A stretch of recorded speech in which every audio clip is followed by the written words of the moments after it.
عليك السلام ورحمة الله وبركاته. الشيخ مصطفى، اتفضل. نصيحة للمسلمين جميعا مش بس للشيخ مصطفى. يقول الله عز وجل: فليحذر الذين يخالفون عن أمري أن تصيبهم فتنة أو يصيبهم عذاب أليم.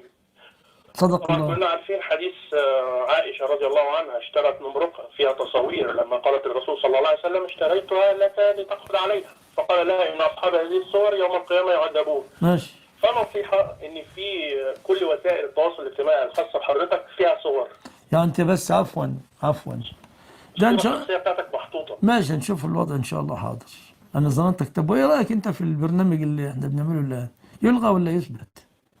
والله موضوع الفيديو ده بقى لا، ما أنا عايز أستخرج اللي عندك. لا، أصل أنت لا تلقي كلمة اليوم وغدا تلقي كلمة جديدة. أنا بسألك سؤالي الآن. البث الذي ينشر مصور فيه الشيخ يعلم الناس، ده إيه رأيك أنت فيه؟ حلال ولا حرام؟ هو الافضل ان الطلاب يكونوا امام حضرتك ويسمعوا الدرس، ولكن كفيديو انت لن تقتنع بكلامي ولا ببعض كلام ما هو شوف العلماء. كده، بس شوف، أنت عرفت الموضوع يا جماعة؟ عرفت الموضوع يا عبد الرحمن؟ ولا يرى أصلا هذه القنوات كلها، ولا يرى إخراج أي صورة. وقد سبحان الله يا جماعة، أنا أذكركم عالم جليل لا يرى الخروج على الفضائيات خالص أبدا. فجمعنا الله به في مكان، فوجهت له سؤالا. عالم كبير معروف على مستوى العالم ولا يخرج على الفضائيات. وجهت له سؤالا ونحن في بيته. يا يوسف القصاص لا تتكلم كثيرا يا يوسف القصاص، ولا ترجم بالغيب، بارك الله فيك. الشاهد أن العالم لا يرى ذلك. فقلت له: يا والد، يا فضيلة الشيخ، ما رأيك الناس يبثون الصلوات في الحرم، وأهل بلادنا العوام ينظرون يرون الطائفين ويرون المصلين ونفوسهم تتوق للعمرة والحج. في رأيك يعني إبقاء هذا أفضل ولا نلغي الكلام ده ونلغي قناة الحرم؟ فقال الشيخ: طبعا طب يقع فيه. قال: أفتى من تبرأ بهم الذمة أن هذا جائز. قلت له: طب وما العمل؟ ولماذا لا تعمل برأي من تبرأ بهم الذمة؟ فابتسم وسكت. فيا إخوة، المصالح العامة لأهل الإسلام استدعت ذلك. الآن الحروب التي تتم الآن، الحروب التي تتم الآن، وأنا أصور موقع العدو، لازم ما فيه ذوات أرواح حتى أضرب العدو الضربة في الصميم. أصوره ولا حرام علي ولا إيه؟ مش فاهم. أنا أريد أصور مواقع العدو وأعرف العدو أين يسكن حتى أوجه الضربة الموجعة في العدو.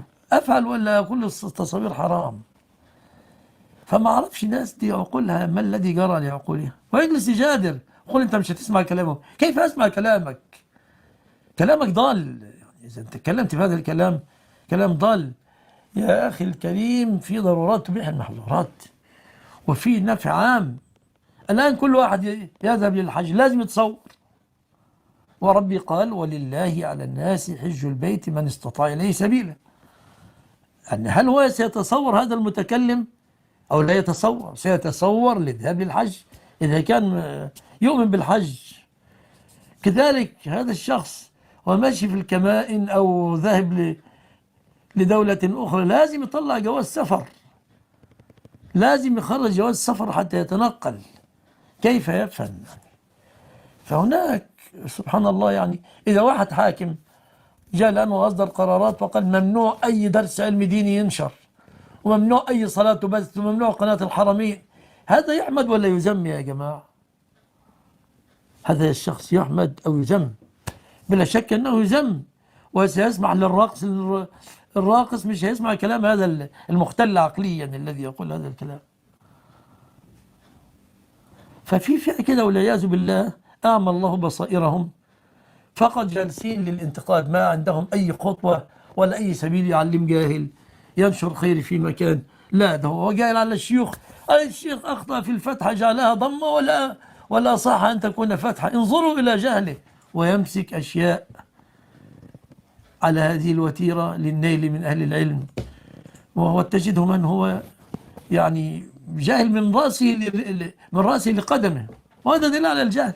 الذي يقوله دليل على الجهل، وكل يوم يطلع بكلمة لشغل الناس. الله يشغله بنفسه، الله يشغله بنفسه إن كان يريده باطلا، الله يشغله بنفسه. فاهم يا عبد الرحمن؟ الناس دي ما هي فيها كما قال الرسول صلى الله عليه وسلم في شأن الخوارج بالضبط. هم اللي كفروا عليا وذبحوا عثمان وكفروا عليا وفعلوا الأفاعيل. السلام عليكم.